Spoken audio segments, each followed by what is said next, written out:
Hmm. This is Clint Cowpoke. I'm wearing this here Batman hat. Because I done seen the Batman. This hat's from before, though. Batman. The Batman. This is a review of Batman. The Batman. With Pattinson and Zoe Kravitz and a bunch of other people. Yeah, so this review of the Batman might have spoilers for a plot and all that. Yeah, it's totally gonna have spoilers. Yeah, so yeah, I'm gonna break down the plot, so to speak. So here we have a movie that's combines elements of a little bit of Seven, a little bit of usual, more so of Usual Suspects. Yeah, a little bit of a lot of the Long Dark Halloween. And yeah, when they first opened that scene and there's like, oh shit, we're in the theater. And there's about 25 of us in the theater, which is not great for a Friday afternoon, Friday morning, but not great. But 25 of us. That's not, yeah. It's a 3-hour movie though, so yeah. Yeah, the Batman with Pattinson. Yeah, it's been 20 years since Twilight, so. It's not like you're going to say, oh, it's Twilight. Actually, yeah, right off the bat. The Joker is not, oh, there's some Joker, but later on.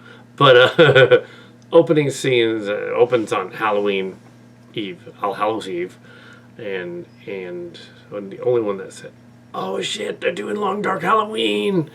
And then they're like, they had done a mini-series version of that during the pandemic, Long Dark Halloween 1 and 2.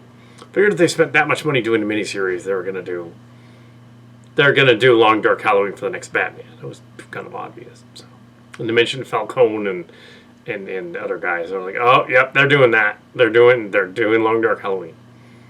And what's interesting is Nolan also did parts of Long Dark Halloween for the Batman Begins. The part about the Scarecrow, he did the Scarecrow part, put it in there. No Poison Ivy, though. No Poison Ivy in this one either. But yeah, this one is the Riddler, the other bad guy that was in it. He was with the others in the story, and the Riddler is playing a sort of Zodiac Killer 7 type of guy. I say more Zodiac Killer. Yeah, everybody keeps saying 7, but it's really the only thing that makes it like 7 is that there was at one point a dead body in a trunk.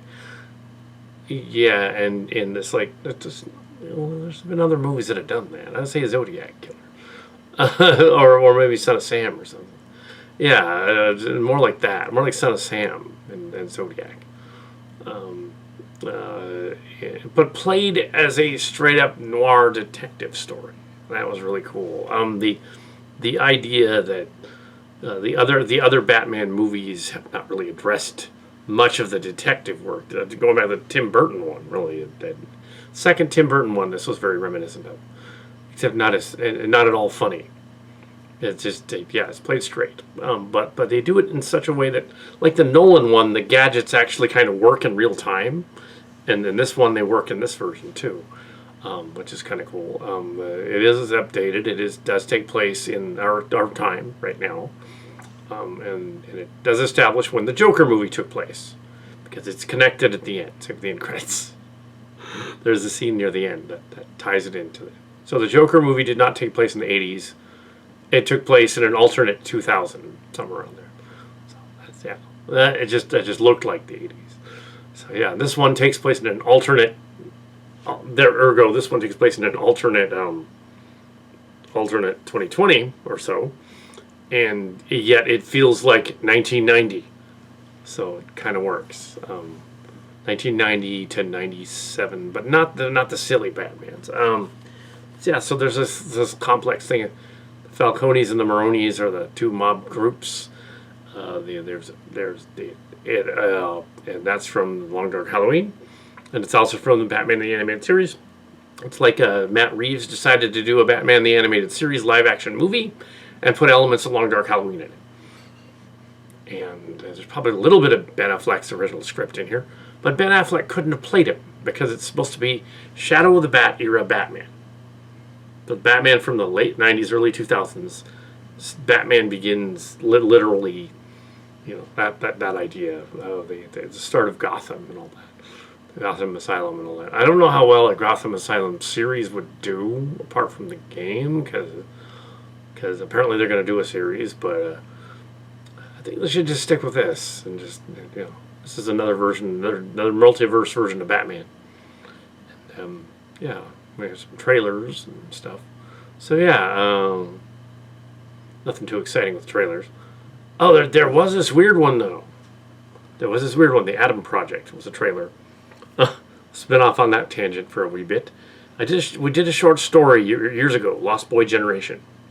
Short story. It was readapted and rewritten as a chapter of Space Time Eye, which has been out since 2019 on Amazon. Space Time Eye 1 and 2.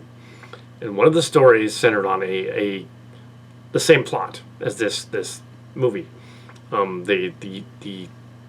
This kid meets his adult self, and they go on a space adventure. There was also Nope. That was also about space and aliens and stuff. That was also mentioned. Kate Peele movie. I just thought I would mention those two movies. And it's odd that they call it the Adam Project. So clearly, Adam Brown. I did not produce this thing.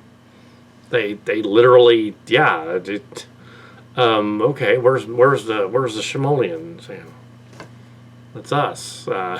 We did not make this movie, but it's weird. It looks like an 80s movie. I suppose the idea, the concept of somebody a la E.T. meeting his older self would go back to the Future, technically. So, yeah. But but still, it's Back to the Future is probably what I was thinking of when I wrote the original story, actually.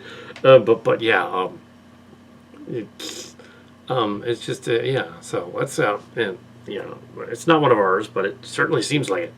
So now back to the Batman. So we have the Batman, who is a dark, brooding, younger, 30-ish Batman, 30-something Batman, who has a Batcave. Is very cool looking. But Bruce Wayne in this universe isn't a philanthropist. He's a brooding emo kid that lives in a... What do you have an emo kid would end up like?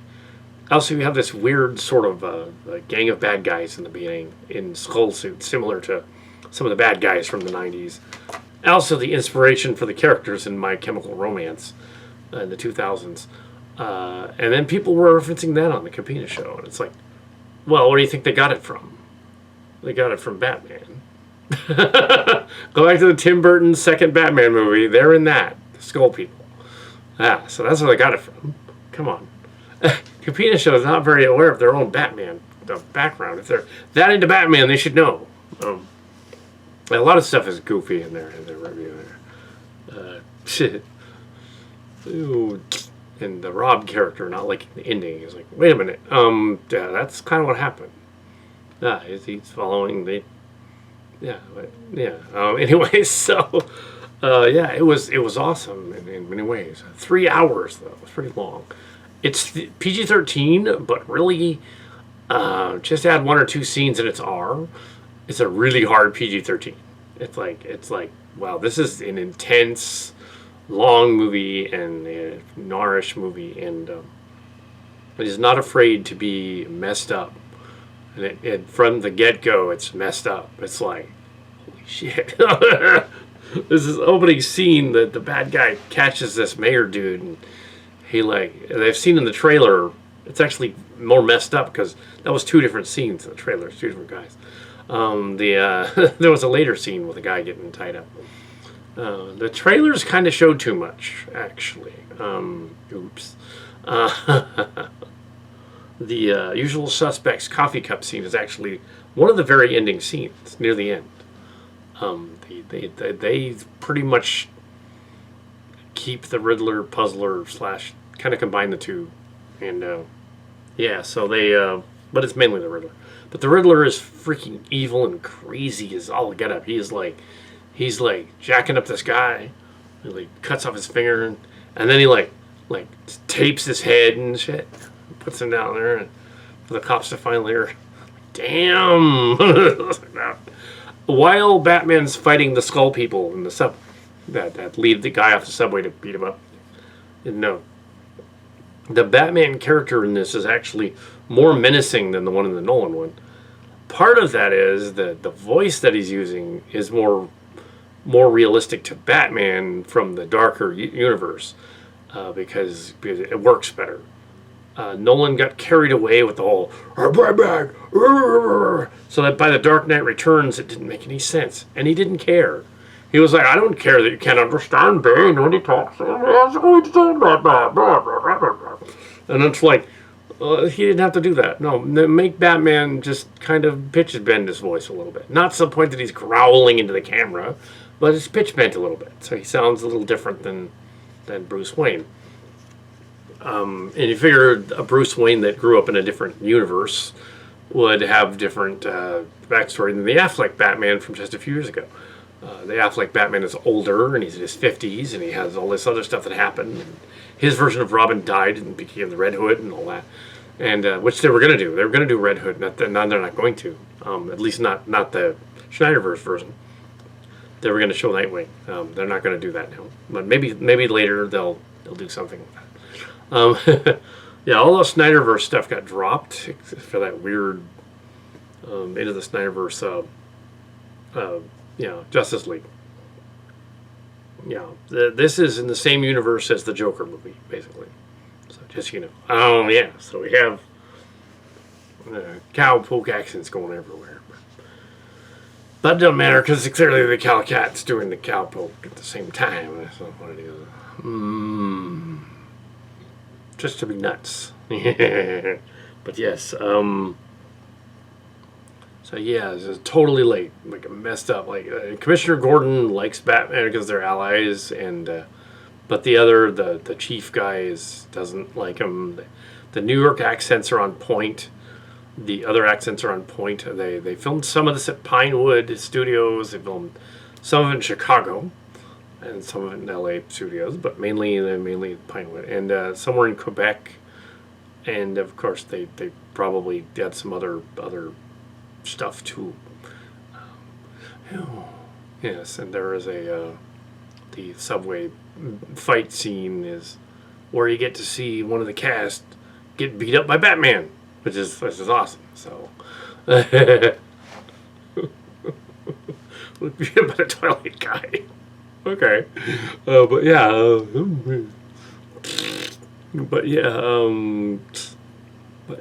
so they don't play My Chemical Romance in it, they just imply it. The detective work works in it, which is cool. He gets to be the greatest detective. DC Comics, Detective Comics. Yeah. That's what it stands for.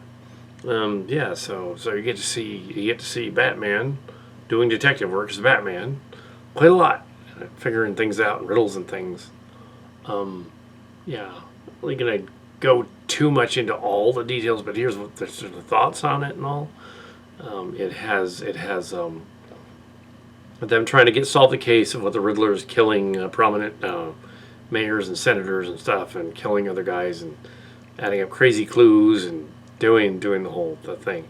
I thought, more like Son of Sam and Zodiac than, I don't know why they were calling it the it's 7. It's not like Unusual Suspects, Zodiac 7. Different horror movies that they're thinking of.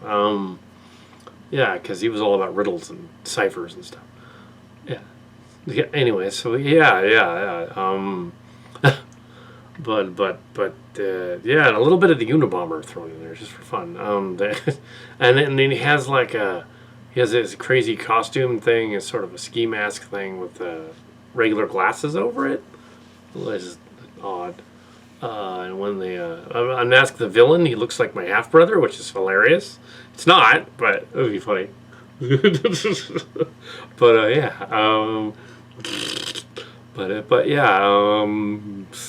Sort of a younger version of him, like basically okay. He's David. his nephew, older nephew, playing Robert as the Riddler. So, all right, I'll buy it. It's not, but it totally looks like David. No, but yeah, it's not. It isn't. It just looks like him. Uh, so yeah, all the other characters. The Penguin doesn't look as much like a penguin. He looks more like just an evil mob guy with a hawkish nose, and a scar on his face. So all of the actors are pretty on point, which is interesting for a Batman movie. Probably not since Dark Knight they had that kind of acting chops. The Dark Knight, of course, was the guy playing the Joker. Heath Ledger was so good that he did such an awesome performance. Heath Ledger in that one that he couldn't handle it afterward, and he died. Damn. But that wasn't the only reason he was depressed. But it's like wow, okay, these guys in this movie, you're like these guys would actually make the other ones depressed. But yeah, it's not a fun kiddie movie at all. It's a dark, brooding. It earns its rating, definitely. Wow. Yeah. And a couple of weeks ago, got this. It's not only a Batmobile; it's a Dodge Charger modified Dodge Charger. It's got a Batman in it. There's a Batman. And then we have here we have the Penguin. And we have Selena Kyle. We have Catwoman, Selena Kyle. Actually, it's Selena Kyle not as Catwoman, but as Selena Kyle. Yeah, that's it wasn't a sellout. It wasn't a premiere thing. It wasn't like that. It wasn't a sellout. No, I didn't go to a special premiere. I went to the regular show. I don't think I've been to a special premiere in some time. It's just the first day it comes out. It's a Marvel movie that I went to a special premiere. It was the Black Panther? Yeah, Black Panther. Black Panther. That was it. And also, well, Endgame 1 and 2. Yeah. And of course, the 3-star. Anyway, yeah. Sure it is. It was T. Yeah. So the Batman. So he's trying to solve the crimes as to who the Riddler is, killing off different people. Of course, leading to himself. It's less like 7. Parts of that are like 7, where he's like the Riddler is after Bruce Wayne at one point, and then Batman. He keeps leaving Batman clues because like he kind of knows who he is, what his identity is. And there's a messed up scene when they catch him. He's in Arkham Asylum, and he calls him by his real name and stuff to freak him out. He's genuinely freaking him out because he's genuinely insane. But yeah, there's other stuff going on. I don't really give away too much, although if you've seen Long Dark Halloween, you know how the Maroni Falcone thing ends. So you've seen that. It's kind of like in this movie. So just, yeah.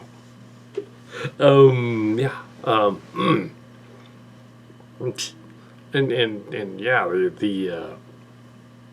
Matt Reeves pulled all right straight. They got a good director for this one. I think they did well with it. He wants to do other DC movies. That's fine. He's not going to do any Marvel ones, I understand, but do DC ones. Wonder what he would do with a Justice League movie. It'd probably be messed up. Yeah, the idea that he's made a Fincher-esque sort of. They can't compare it to David Fincher because I think he had something to do with it.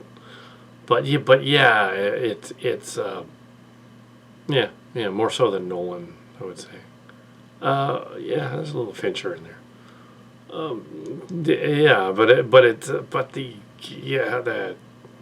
There's like a climactic, awesome scene where they sort of emulate the Dark Knight movie with the bombs exploding in town that causes a flood this time. Yeah, I won't give away everything. Action pieces, set pieces, and everything. Well, as Bruce Wayne, it's a little shaky.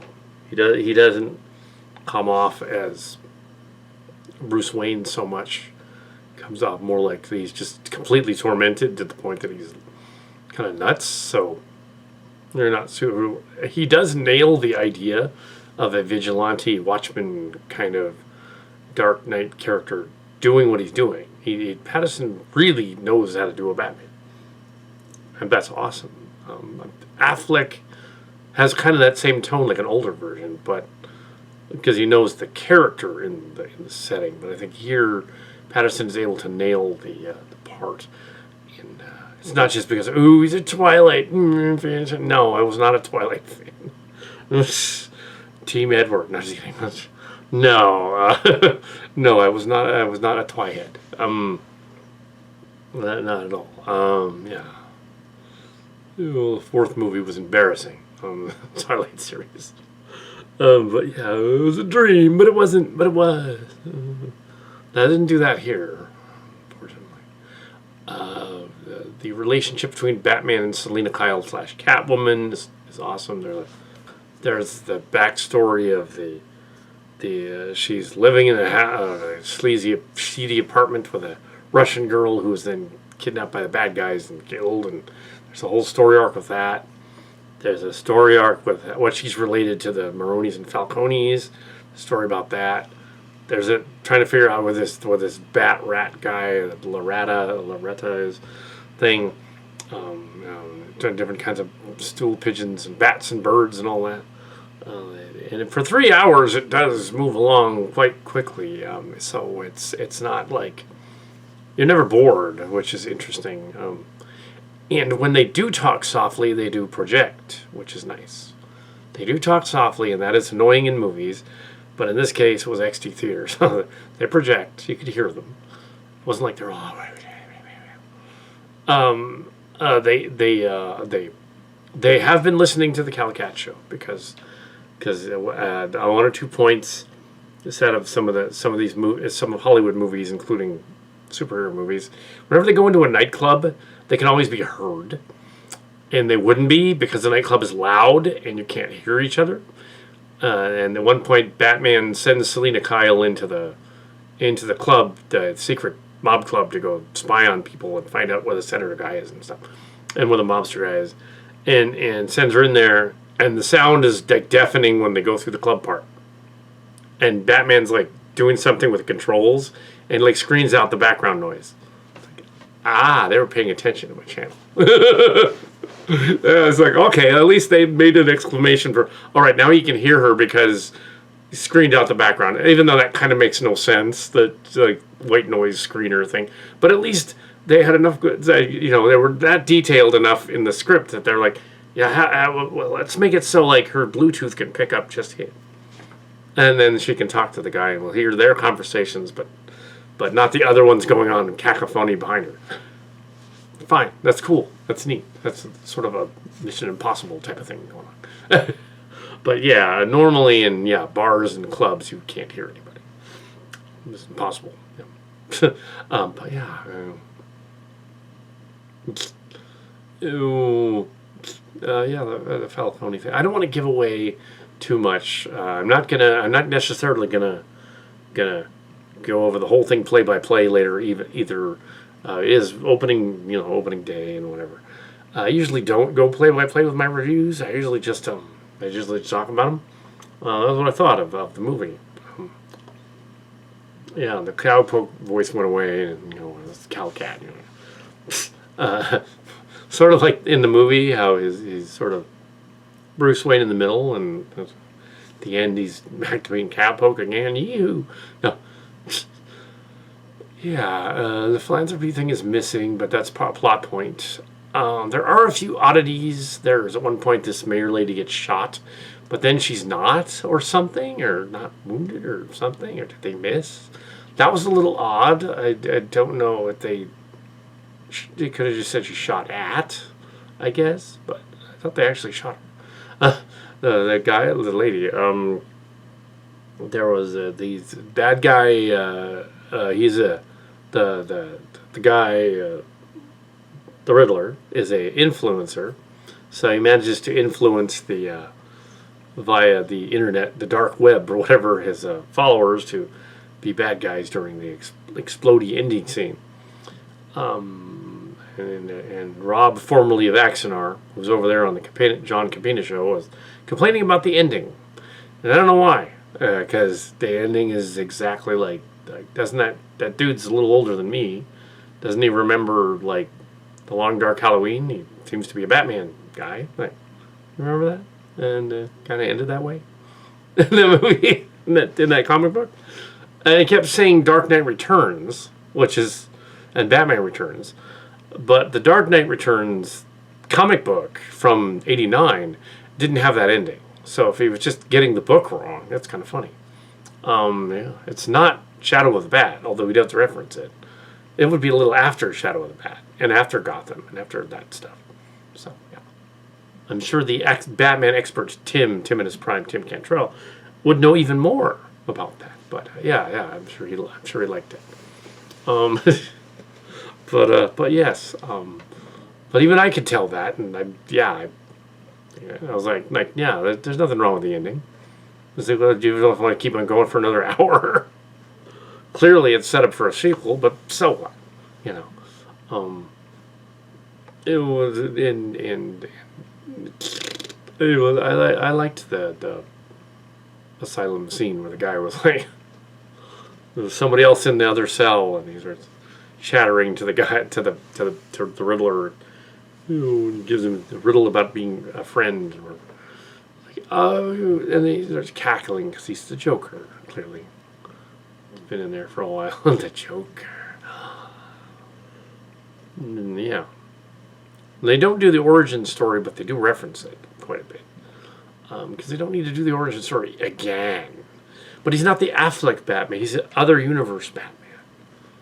Like that newer universe Batman. Oh, he's probably in the same universe as that weird Teen Titans, like WB knockoff. Unfortunately, in that respect. And young Robin is probably at the Titans Tower and being all emo and stuff. But yeah, I think it works because Batman totally is a gothic emo. He would be an emo. He totally would be. The Burton one was on point with that one. The Schumacher one's not so much. This is not it's like the perfect Batman. It's like the Robert guy did say it's a perfect Batman movie, as well as the Nostalgia Critic also commented on it, and also the Stone Gremlins guy connected on it. It's perfect. It may not be the perfect Bruce Wayne movie, but it's one of the perfect Batman movies. And if you go back to the '40s serials, they were like this too. So they're paying homage to that, and also a little bit of that comic book series Gotham by Gaslight, which was a interesting, like, weird twist on it. Similar to that too. And the Catwoman lady was fine. She redeemed a Catwoman from the nothing like the Holly Berry one website. Yeah, that was John Turturro. Of course his accent's going to be good. It's John Turturro. Yeah, I don't know if he doesn't know how to do an Italian accent, that'd be funny. He'd be like, I don't know how to do this. A better choice to play Mario than Brad Pitt. Better choice. He'd nail it. With Mario. Like an older Mario, like serious Mario. No, actually, no, he was good. I wouldn't say they were giving Oscar performances for 2022, but it is the best picture of 2022 yet, so far. And likely we'll get accolades at the real Oscars, unless they decide, no, this year's Oscars. This year's Oscars. I think they already did this year's Oscars. I think they already did it. It was boring, so. Yeah, so it wasn't worth it. But I think Dune won some special effects or something. But yeah. And Zoe Kravitz is 33. Oh, so yeah. Well, there was plenty of hype before the movie came out. 2007. Yeah. So yeah, it was 2008. And if he's 35, he was like way too old to be in high school in the first one. Yeah. Yeah, the Twilight. You know, and Kirsten Stewart's gone on to be in better movies, like American Ultra and the other one. Yeah, he went on to be in the water movie.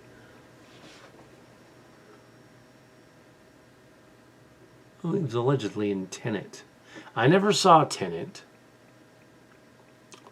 Yeah. Anyway, so at this point, I'm just reading names off a screen. Probably don't need any of that. Twilight.